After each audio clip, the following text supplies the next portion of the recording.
People like Yulia and me, we're below justice. People like Mercy Botha, they're above it. There is no middle. There is no justice. When Yulia was arrested, it was mistaken identity. Before anyone else was even aware she'd been arrested, she was transferred to the prison factory due to a paperwork error. An industrial accident left her dead on the second day. I found her body in the morgue of the special work prison, 600 kilometers away from the prison factory where they said she'd died. The SWP was, in all but name, a brothel for the rich and powerful. Young men and women were sold by the hour for the perverted delights of the elite, the haves taking even more from the have-nots. I'd been lucky enough to find and retrieve her body, by claiming I was her mother, before she was cremated. It was obvious enough to me, but the forensic pathologist confirmed that her death was not from an industrial accident, or indeed even accidental.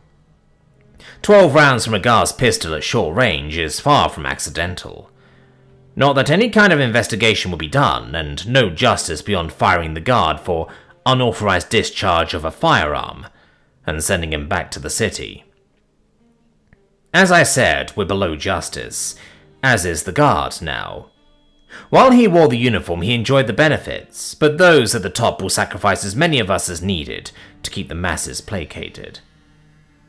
I'm done being placated. I believed the guard when he looked at me with his haunted eyes. He told me how the warden made him shoot her in front of the other new inmates, as an example of what happens when you say no. I believed him when he told me who was involved and how their enterprise works.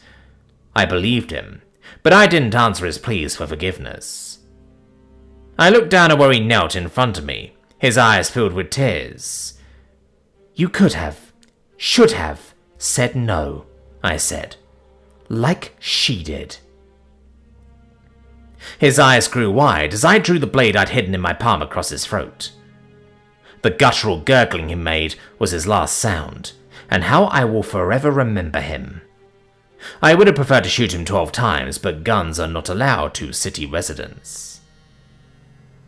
When he was found a day later, in the sweltering June heat, he was logged as the 417th murder victim in the city for the year. I followed the public records for a couple of weeks, until I was certain no one was coming forward to claim him. Like most of the murders in this city, his would be ignored, to be marked closed, unsolved, after some arbitrary number of days or weeks. The rich, and those of us they found useful, low-office politicians, faith leaders, entertainers, even the military, didn't come to the city unless they had to. Police were another of the lower classes that the elites found useful, but they still had to live with us in the muck and filth. That utility, though, has limits. When a useful poor becomes the slightest liability, they're cut off, returned to the cesspool as waste. 2 officers were killed on the job, their throats slit while responding to a breaking call. The initial response was outrage from the elites and a citywide manhunt. When it came out they were working a scam to arrest young people who fit the description of a real target and selling them to the SWP with faked paperwork, the response was to mark the case as closed, unsolved, and shut up about the whole thing, especially SWP involvement. There may have been others in the precinct involved, but I had no evidence, so they escaped my justice. That left one person I had proof of involvement from, the warden, and one that was complicit in all of the abuses of the SWP. Mercy Botha, the owner of the SWP and the prison factories, would pay for her complicity in Yulia's death. They're both part of the Habs, and as such are, as I mentioned earlier, above justice. At least that's what they think. When justice is personal, though, there is no above or below. The warden is an odd one. Like me, he was born in the city and made himself useful in the military. Unlike me, he wasn't kicked out for punching a senior officer. I doubt very many senior officers were trying to grope him. We were warned in boot camp that as women we should expect that sort of thing and grow a thick skin. That lesson didn't sit well with me. After his military retirement, he contracted as security to the rich and famous until he had enough money to buy his way into society. He was on the bottom of the ladder, for sure, but he'd made it as one of the elite. His residence was just outside the grounds of the SWP, and rumour had it he had a couple of favourite inmates he frequented on his days off, along with some very specific kinks. The hard part would be passing myself off as one of the lower class upper class. Not just useful, but someone who, like the warden, had bought my way into society. The military taught me how to blend into the shadows, how to disappear, and how to kill. Yulia's murder gave me a reason to use that training. Similarly, living in the city meant I knew a lot of people with specific criminal skills, but this was the first time I sought to hire one. I told the identity broker what I needed, and he called me 3 days later. He had the perfect ID for me, along with a no-limit credit card that would work for 30 days, but the price would be high. I made him show me the goods before I'd agreed to his terms. The ID was perfect, as was the credit card. I could play the part of the vapid divorcee of a hedge fund manager, living on a fat settlement and alimony. He handed me a printout of a photo. "This one. She comes back to work for me today, or kill her. That's the price." He tried to look intimidating as he said, "I have to make an example of her, otherwise I'll look weak." Those 3 words echoed in my head. Make an example. I smiled at his failed attempt to seem dangerous to me. "You look weak because you are weak, just like the warden." I slashed the blade across his throat before he could react. I snatched the ID and the credit card to protect them from blood spatter. As he choked on his lifeblood, I told him, "You should have let her go. You made the offer, I made the choice, your life or hers. I don't know her, but she's obviously stronger than you." I took my phone out of the Faraday bag when I got home, and it started chiming immediately. Missed calls from a number I didn't recognize. I called back and was met with an instant tirade. "I don't know who you are, but I'm going to find out, and when I do, you'll be the newest attraction at special work. Jarvis said you're too old for regular use, but we'll sell you cheap as a pain pig. No safe words, no limits." It seemed I'd gotten under someone's skin. Mercy Botha, I presume. "Good. You know who I am, so you know what I can do to you. You've had your payback for your little bitch. If you know what's good for you, you'll leave it there." "Ms. Botha."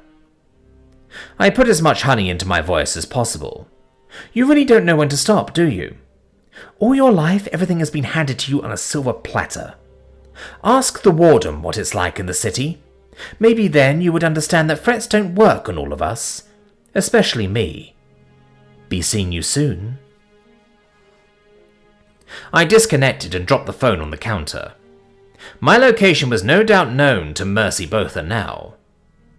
The good thing about industry disappearing from the city 6 decades ago, along with the remnants of the middle class, is that places like this are everywhere. Anyone can take over an old structure, as long as their tetanus shots are current and they aren't afraid of a little work. In my case, this form of fertilizer mill worked out great. I even found some odd chemicals in the sub-basement once I cut the freight elevator loose and rappelled down the shaft. I flipped the switch beside the door and walked away from my former home, taking only what city coin I had left and my new ID and credit card. I was probably 2 kilometers away when it blew. The sound of it echoed between the buildings. The fire was visible in a matter of minutes. There would be no response from the fire department, as it was outside the registered habitation zone. I spent the following day working my way out of the city. First, I bought a new outfit with city coin and tossed my old clothes. As I neared the outer edges of the city, I stopped in a shopping centre, buying somewhat better clothes with a credit card and changing to those. Once I made my way outside the city proper, I went to the All Seasons Hotel and booked a room under my new name, Minnie Tilly. I had the concierge buy me a new phone and appropriate outfits after my disastrous sightseeing trip in the city. Minnie Tilly is far from brilliant, and I wanted to make sure everyone knew that, and she was kinky. The only outfit I specified in precise detail was a black leather strap harness, knee-high stiletto boots, a leather masquerade mask, and an 8-4 flogger. I made the concierge stay in the room as I tried on the outfits and asked about sex clubs. I knew from the guard that this hotel is one of those that sends clients to the SWP. When he mentioned a very exclusive club up north, I knew I was in. Some cajoling, plus a few thousand on tips, landed me an invitation to the SWP on a night when the warden would likely be there to play. Continuing with the airhead nouveau riche act, I had the concierge charter a hover flyer for me to get me there and back. I could have rented a self-driving luxury car for a quarter of the price, but I was playing the game. Flying in, the multiple layers of security and widening circles are stark reminders of the nature of the place. Just before we landed, I squealed, "This is going to be so much fun, and I've never felt safer with all the security." I still put on my best idiot performance until I stepped out of the flyer and put on the leather mask. The first thing I saw inside the flyer were the hidden cameras.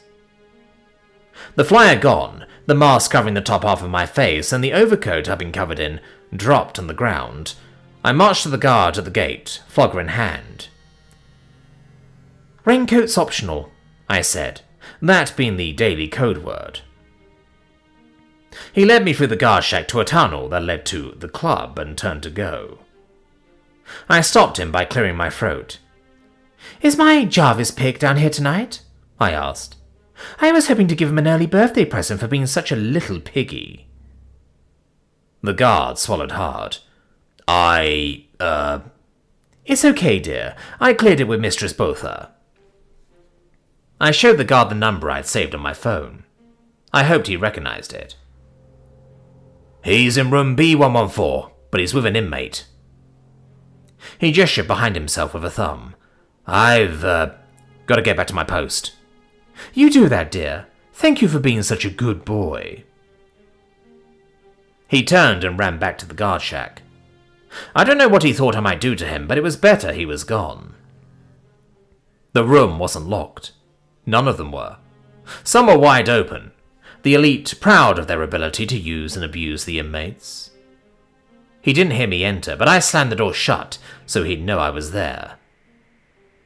The young woman cuffed to the vaulting horse couldn't have been more than 18, and probably less. Her tear-stained face and puffy red eyes didn't paint a picture of someone who was happy in her position. "Jarvis pig," I said. "Mistress Botha said you've been a bad boy." "Who are you?" he asked. I struck him across the back with the flogger. "I am in charge, and the first and last words out of your mouth will be mistress. Do you understand me, piggy?" "Mistress! Yes, mistress." I smiled internally at how quick he was to fall into the role. I took the handcuff keys from his trousers hanging near the door and released the poor girl. "You probably don't want to see this," I whispered to her, "so I suggest you run to somewhere safe." She pulled on her prison uniform, watching me cuff the warden to the vaulting horse. I stuffed a gag in his mouth, his expression one of unbridled lust and excitement. It changed to fear the moment I raised my mask. He struggled against the cuffs, trying to yell through the gag, but it was no use. His previous victim asked, "Are you going to kill him?" To my surprise, when I answered in the affirmative, she kicked him hard in the balls before she left. It takes a long time and a lot of energy to beat someone to death with a leather flogger. I would guess I was about halfway there when I took a break to look through his clothes.